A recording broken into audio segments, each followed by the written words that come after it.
All right, y'all. Well, we get to start a new sermon series today. I can't believe Tim Riley's letting me do this. This is his favorite. But that's okay. We're gonna start a series together, and it's called Journey to the Cross. And Pastor Mark already mentioned, normally at Easter, we take what's called Holy Week, and we look at a lot of the things that we're going to be talking through this month. Because we're taking a look at the journey of Jesus with his disciples all the way to his death on the cross, and then eventually, spoiler alert, his resurrection. Because death could not defeat him, right? And so instead of starting this journey during Holy Week, we couldn't wait. We're going to start it today, okay? And we're going to spend a little bit more time than we usually do, really digging in to these moments in Jesus' life, the things that he did and the things that he said leading up to his death, because Jesus knew that he was going to die. And I believe that in light of knowing all that he did, he chose his actions and his words with a lot of intentionality. And so we're going to take a look at that this morning, and we're going to use the book of John to get us started. We're going to look at chapter 13 together. But before we talk about the chapter, I want us to just kind of have like a bird's eye view of the Gospel of John. I don't know if you're allowed to have a favorite gospel, but I do. It's the Gospel of John. I just love reading it. I love the way that John wrote it. It's just my favorite. And the structure of the Gospel of John, really, you can break it into two parts. And it's got like a part one, part two, and then this really cool moment in the middle. So the first part of John, it talks a lot about the signs and the miracles and the ministry of Jesus. If you read through those first several chapters, what you're going to see are these moments where Jesus does amazing things, signs and wonders. It's awesome. And then there's this moment right in the middle where Jesus does something wild. He raises somebody from the dead. He raises Lazarus from the dead, and people don't know what to do with that. It's crazy, right? And then for the rest of the chapter, what you're going to see is what's sometimes called the glory of Jesus, where he knows that he's headed to the cross. And we see these final moments with his disciples and with the people before he does that, okay? So all of that, the second part, starts in John chapter 13. And that is where we are going to start this morning. You guys ready? All right, let's do it. John chapter 13, verse 1 says, "It was just before the Passover festival. Jesus knew that the hour had come for him to leave this world and go to the Father. Having loved his own who were in the world, he loved them to the end." Okay, so in John chapter 13, we are jumping into this. It's a story of a moment that Jesus has with his disciples, okay? So let's get in the mindset of, all right, this is a story from Jesus' life, his real life, of a moment that he had with his disciples. I want us to note that this is happening during the Passover festival. So if you know anything about the Passover festival, it's a celebration remembering what God did for the Israelites when he sent them out of Egypt. And what happened was there was this final plague where the firstborn son passed away in the Egyptian homes, but God spared the Israelite sons from that plague. It's interesting to me to note, okay, as we get started, Jesus knows that he's journeying to his own death, and this encounter happens during a celebration of how Jesus spared sons from death. And Jesus is facing his own death. God's son is facing his own death. It says, Jesus knew that the hour had come for him to leave this world and go to the Father. So imagine that. You know what's about to go down. Imagine Jesus was fully God, but he was also fully man. 100% God, 100% man. I know that math doesn't check out, but that's what it is, okay? And there were probably parts of him that experienced, just the nervousness and the heartache of what the cross would mean for his physical body, right? So knowing all that was ahead of him, it says this, having loved his own who were in the world. So he knows that it's time for him to leave the world. And he has a dilemma.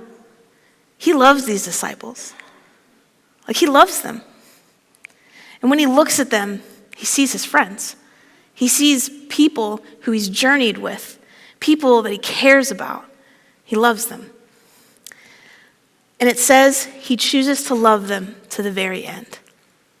That phrase, to the very end, there's a linguistic link, if you will, between that very phrase and the phrase, it is finished, in John 19 on the cross. It's like from the very first verse and the very first moment that we're given in this journey to the cross, Jesus has his eyes set and he knows. He knows where he's headed. All right, that was verse 1. Now let's look at verse 2. The evening meal was in progress, and the devil had already prompted Judas, the son of Simon Iscariot, to betray Jesus. All right, so Jesus is with his disciples, and there's probably some other people around, and it's the Passover festival. And so these people are about to celebrate and have a very special meal together in honor of what they're celebrating. It's probably a little busy, you know? You know how it is like on Thanksgiving morning? When you're cooking and you're cleaning and there's people everywhere and you're just kind of, it's probably got a little bit of that energy, like some Thanksgiving morning energy, right? It's Passover. And in that moment where the people are ready to just celebrate and sit down and have a meal together, there's something on Judas's mind and on Jesus's heart. The devil had already prompted Judas, the son of Simon Iscariot, to betray Jesus. So there's betrayal in the room. So not only is Jesus thinking about the cross before him, but now a friend, and it has to be a friend, right? Because that's how betrayal works, unfortunately. It's a hard thing, but betrayal doesn't come from an enemy, does it? You expect an enemy to treat you poorly. Betrayal has to come from a friend. And now that is in the room too. And Jesus is wrestling with these things. And I think knowing about Judas is an important context for what we see Jesus do next. In verses 3-5 of John 13, it says, Jesus knew that the Father had put all things under his power, and that he had come from God and was returning to God. And so he got up from the meal. He took off his outer clothing. He wrapped a towel around his waist. After that, he poured water into a basin and began to wash his disciples' feet, drying them with a towel wrapped around them. All right, so in Jesus' day, the way that they dressed, very different than the way you and I dress. I don't know if Jesus owned a pair of jeans. Probably not, right? But there would have been this garment that everybody would have worn, and then there was an outer garment. That outer garment, it did a lot to represent your status. So if someone had a real fancy outer garment, you knew that they were pretty important. And what it says is that Jesus took off that part of his clothing, and he stood before them dressed like a servant, right? And he began to wash their feet, an act that only a servant would do, really. Nobody's rabbi is doing this. Y'all know that, right? Nobody's rabbi is like, hey, let me take on the task of washing the feet of my disciples. It's not a thing, but Jesus does it. So Jesus, knowing what Judas is planning and knowing the power that he has, makes the decision to wash feet. And that in and of itself, it gets to me. Like, Lord, you could have done anything. You could have looked at Judas and been like, hey, I know. Like, I see you and I know, right? He could have called him out. Jesus, knowing everything that's before him and everything that's on the heart of his disciples, chooses to wash their feet. I think in that moment, what he is doing is he's revealing that the nature of God is one of self-giving love. In a moment where Jesus could have chosen to preserve himself, because remember, he's willingly going to the cross because he knows it's what we need. And he's willing to do it. In a moment where he could have been self-preserving, instead, he shows them self-giving love. Let's keep reading. In verses 6-9, we see this encounter between Jesus and Peter. Good old Peter, right? It says, he came to Simon Peter. Lord, Peter said to him, are you going to wash my feet? So Peter's having a moment where he realizes, like, this isn't normal. Like, rabbis don't do this. Are you going to wash my feet? What's going on here? Jesus replied, you don't realize now what I'm doing, but later you will understand. You don't realize now, but later you will. No, said Peter. Just no. You will never wash my feet. See, Peter at least understands that Jesus is pretty important. He has a little bit of humility in this moment and is just like, this is not how this should be. But Jesus answers and he says, unless I wash you, you can't share life with me. And so, of course, then Peter changes his tune and he says, Simon Peter replied, not just my feet, wash my hands and my head too. Isn't that funny? Peter goes from, you're never going to wash my feet to, just give me a whole bath, right? He completely changes. Peter's response is back and forth as he wrestles with who Jesus is and what he's doing and what that means for his life and how he responds. It sounds a lot like what we do every single day, right? So in the next verses, Jesus continues to explain himself. In verses 10 through 11, it says, Jesus answered, those who have had a bath need only to wash their feet. Their whole body is clean, and you are clean, though not every one of you, for he knew who was going to betray him. And that was why he said, not everyone was clean. All right, so Jesus is not making a statement about personal hygiene here. He's explaining to them a beautiful truth that they, like he said, you don't understand right now what I'm doing, but later you will. Because at this point in time, Jesus has not gone to the cross yet. And the disciples don't fully understand what he's about to do. But he knows that he's going to take up that cross and he's going to willingly die as a sacrifice that the disciples and every one of you and me need. He knows that it's that sacrifice alone that is going to make them truly clean. And that if they will believe on that sacrifice, on who Jesus is, and they will continue to follow him even after he's not with them in the same way, that they will be clean and they will be made whole. What a beautiful truth that is. But Jesus also knows that as they believe upon him and as they endeavor to live that way, there's a continual relationship that he wants to have with them. And that continual, everyday relationship is kind of like them washing their feet. They've already been made clean, but this is something that keeps them whole, right? So for us, the way that we live and treat one another, our own actions are not what saves us. Only Jesus can do that. But they are a reflection of the continual relationship that we have with him. It reminded me of some verses in the book of James, chapter 2, verses 14 through 17. I'll read them to you. It says, what good is it, my brothers and sisters, if someone claims to have faith but no deeds? Can such faith save them? Suppose a brother or sister is without clothes or daily food. If one of you says to them, go in peace, keep warm and well fed, but does nothing about their physical needs, what good is it? In the same way, faith by itself, if it is not accompanied by action, is dead. And so when we are in John chapter 13 and when we pair it with this verse in James 2, I think part of what we can learn is this. Without taking action, we cannot fully embody God-like love. And so in this moment, because we're still in the moment, right, where Jesus is washing the feet of his disciples, he's taking action to show them how he loves them.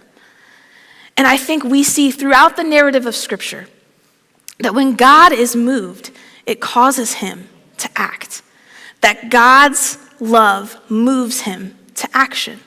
It may not always be the way we expect or the way we hoped, but to love like God is an active love. So let's keep reading through John 13 together. Let's see what happens next, okay? In verse 12 it says, when Jesus finished washing their feet, he put on his clothes. Then he returned to his place and he asked them a question. You ready? Do you understand what I have done for you? He asked them. And you guys, when I think about Jesus asking the disciples that question, I just imagine like silence. Like you know in the cartoons when you can like hear people blink? I kind of imagine like this blink noise and then like they just look at each other like, are you going to answer? Because I don't know if I understand, right? If we know the disciples' track record at all, there's at least one confused person in this room, okay? What a question that is. Do you understand what I have done for you? My goodness, sometimes if Jesus were to ask me that question, I don't know if I truly understand all that he's done for me. I hope that someday I will. But what Jesus, I think, is doing is he wants to make sure that they understand that this moment is about much, much more than just having clean feet, right? This moment, honestly, it's kind of like a living parable.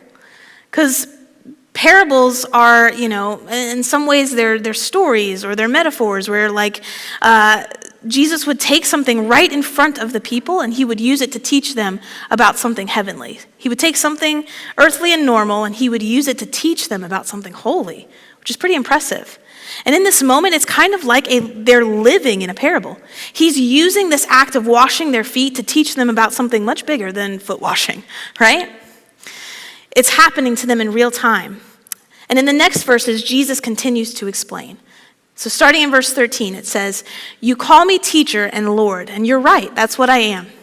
I, your Lord and teacher, have washed your feet, so you also should wash one another's feet. I've given you an example. You should do as I have done for you. And what I'm about to tell you is true." Okay, so pause. Jesus looks at them, and he's making it very clear. I have taken the time, even though I didn't have to wash your feet, to serve you in an act of love.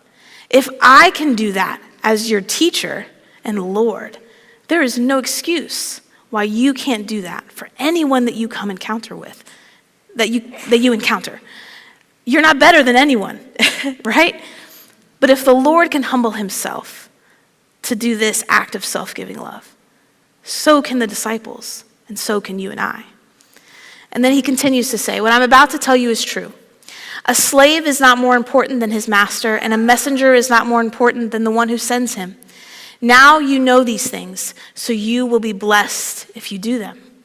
Jesus is letting them know, if the Lord of heaven and earth can lay that aside in order to serve, then we can definitely serve. And we can definitely choose to love that way. If Jesus, in all of his glory, can take on the role of a servant in order to show love, there's no excuse for the rest of humanity. And y'all, when I thought about that, it reminded me of a verse in Philippians chapter 2. Verses 5-8 say this: "In your relationship with one another, have the same mindset as Christ Jesus."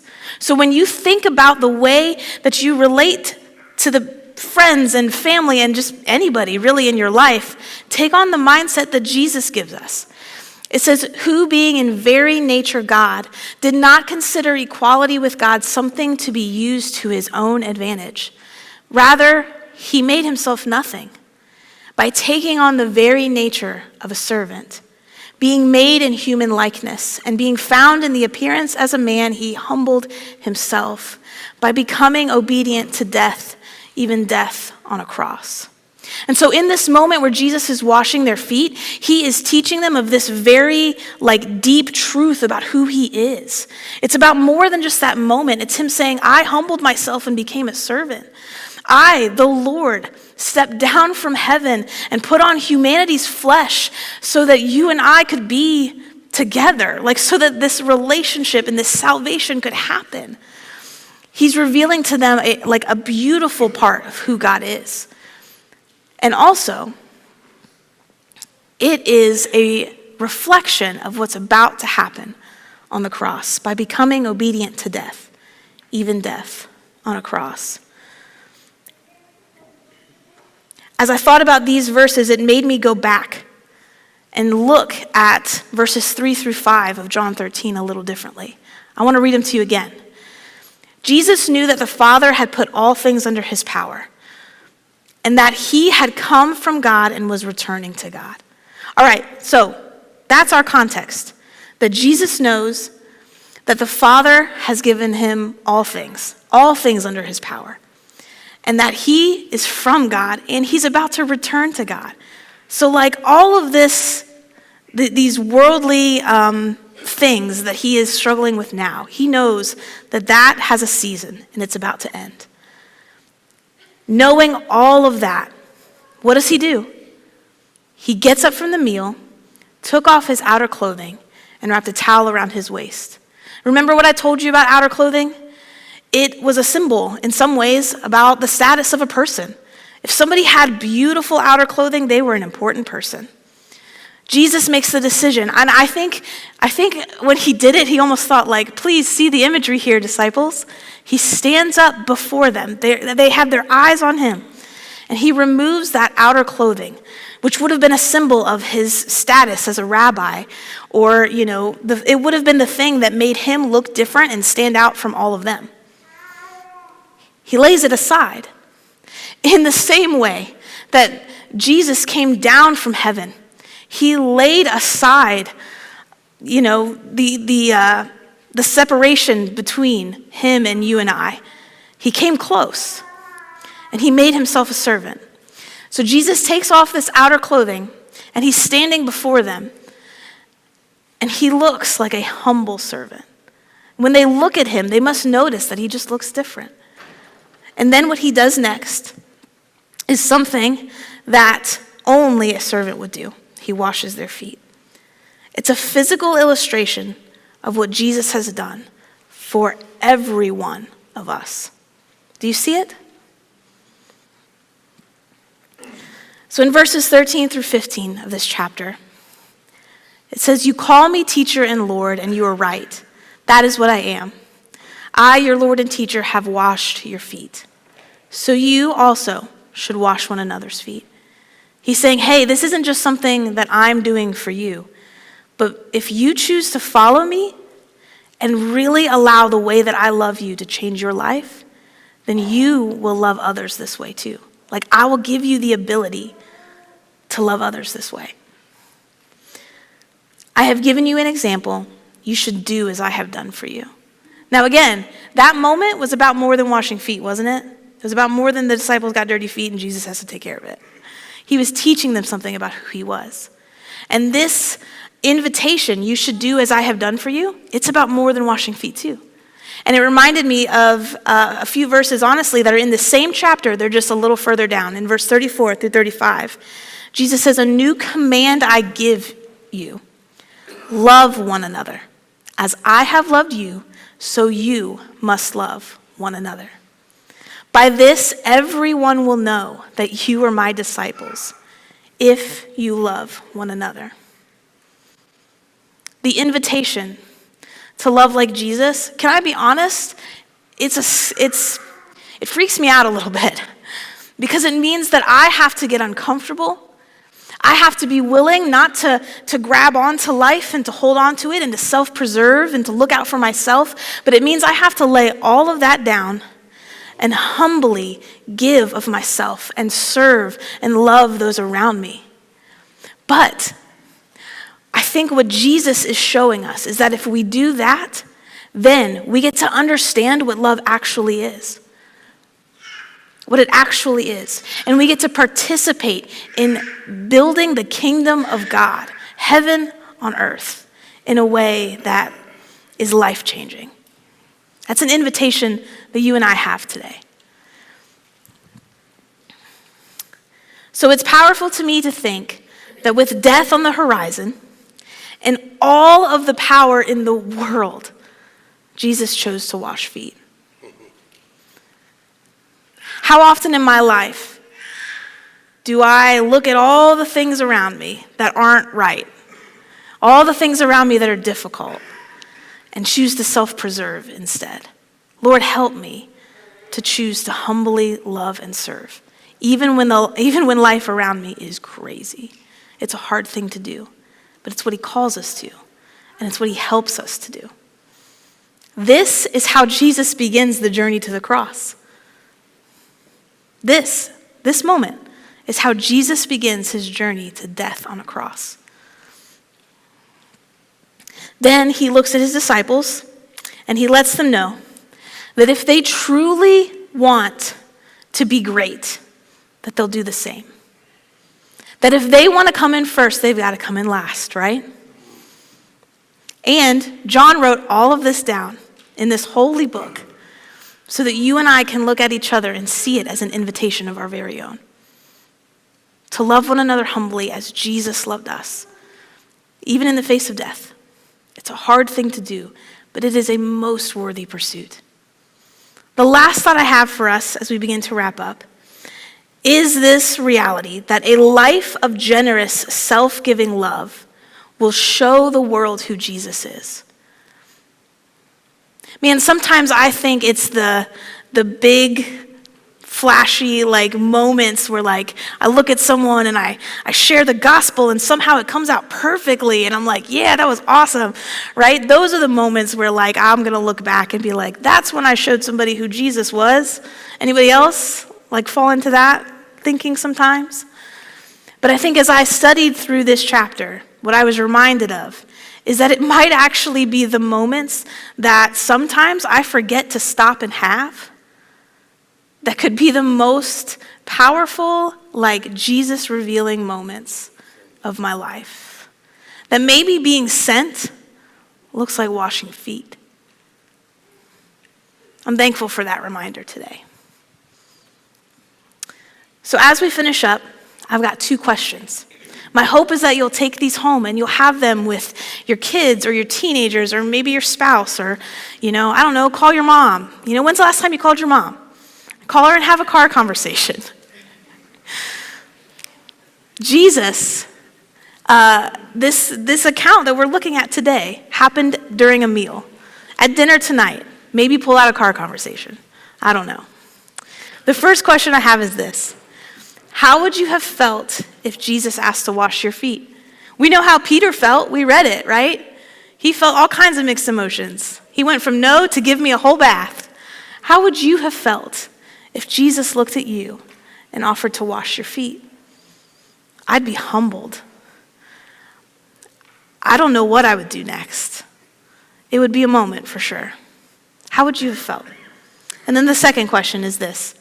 How does loving like Jesus stand out? What makes it unique? Because when we choose to love like Jesus, we're actually choosing something that is really counterintuitive and countercultural. We're choosing to live differently, despite what the world tells us we have to do.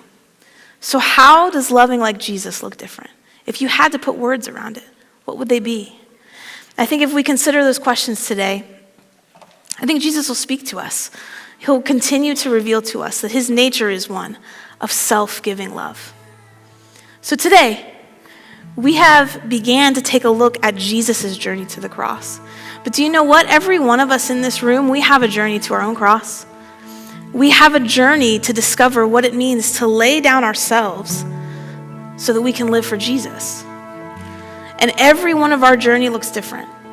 But this morning, you have an invitation, if you haven't began that journey, to start now. In this moment, no matter where you find yourself, no matter how far or how close you feel to Jesus, in this moment, I promise you, he wants to be a little closer. He wants to be near you. So take the invitation